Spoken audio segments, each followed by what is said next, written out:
আগের পার্টে তোমাদের সাথে তো শেয়ার করেছি চিকেন ম্যারিনেশনটা, এটা হচ্ছে নেক্সট পার্ট। চলো চিকেন কষাটা রান্না করা যাক। প্রথমে তো কড়াটাকে গরম করে নিয়েছি, তারপর তেল দিয়ে তেলটা গরম হয়ে গেলে আমি এখানে এক এক করে আলু দিয়ে দিচ্ছি আলুগুলোকে ভাজার জন্য। আলুতে আমি অল্প পরিমাণে হলুদ মাখিয়ে রেখেছিলাম আর এখন লবণটাও অ্যাড করছি। লবণ অ্যাড করে কিছুক্ষণ ভাজার পর আমি এখানে চাপা দিয়ে দিয়েছি যাতে আলুটা একটু সেদ্ধ হয়ে যায়। তারপর কিছুক্ষণ নেড়ে ছেড়ে ওগুলোকে তুলে নিলাম।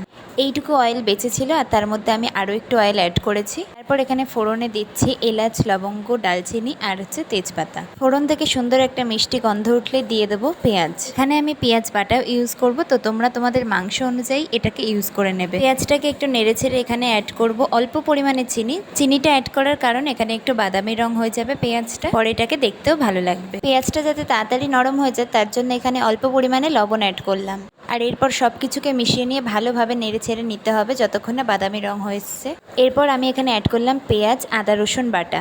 এটাকে ততক্ষণ অবধি কষাতে হবে যতক্ষণ না একটু এই আদা রসুনের কাঁচা ভাবটা না যাচ্ছে। ভাবছো তো কি করে এত হলুদ হয়ে গেল? এখানে একটা মিস্টেক হয়ে গেছে, আমার ফোনের ক্যামেরাটা অফ হয়ে যাওয়াতে এই ক্লিপগুলো নেওয়া হয়নি। আদা রসুনের কাঁচা ভাবটা চলে যাওয়ার পর আমি এখানে একটা টমেটো পিউরি ইউজ করেছিলাম। তারপর কিছু মশলাও অ্যাড করেছিলাম, হলুদ গুঁড়ো, জিরের গুঁড়ো আর ধনের গুঁড়ো। তারপর অল্প পরিমাণে একটু জল দিয়ে মশলাটাকে ভালোভাবে কষাতে হবে। আর চিকেন কষা কিন্তু ডিপেন্ড করছে এই কষানোটার ওপরেই। আমি একদম অল্প পরিমাণে জল অ্যাড করে মশলাটাকে বারবার কষিয়ে নিয়েছিলাম। এবার মশলা থেকে তেল ছেড়ে দিয়েছে, তারপরে অ্যাড করে দিচ্ছি আগে থেকে ম্যারিনেট করা চিকেনটা।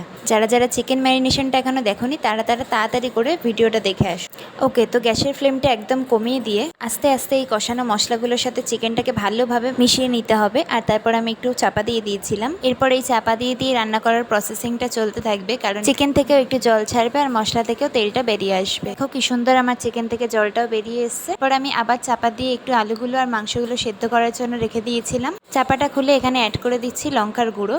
আর হ্যাঁ, আমি এখানে 3টে কাঁচা লঙ্কা ইউজ করেছিলাম, যেটা তোমাদেরকে বলতেই ভুলে গেছিলাম। যাই হোক, লঙ্কার গুঁড়োটাকে ভালো করে মিশিয়ে নিলাম। আর এবার মিডিয়াম ফ্লেমে দিয়ে চিকেন থেকে যে জলটা বেরিয়েছিল সেটাকে এখন একটু ফুটিয়ে নেব। আর এখানে দেখো কষা মাংস আমি ভাইকে একটু টেস্ট করতে দিচ্ছিলাম। তো আমার তো এখানে কষানো ডান। এখানে অল্প পরিমাণে জল অ্যাড করেছি, যে যেমন ঝোল খেতে পছন্দ করো তেমনভাবে জল অ্যাড করবে।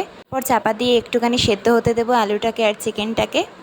সবসময় চাপা দিয়ে রাখবে না, একটু খুলে দেখেও নেবে যে কতটা পরিমাণে আলুটা আর চিকেনটা সেদ্ধ হলো। অ্যাট লাস্ট আমি এখানে গরম মশলা দিয়ে আর একটুখানি ফুটিয়ে নেব। এরপর একটু ফুটিয়ে নেওয়ার পরে আমি গ্যাস থেকে নামিয়ে দেবো এটা। তো আজকে চিকেন কষার রেসিপিটা তোমাদের কেমন লাগলো অবশ্যই আমাকে কমেন্টে জানিও, আর একটু ট্রাই করে দেখো, ভালো লাগবে।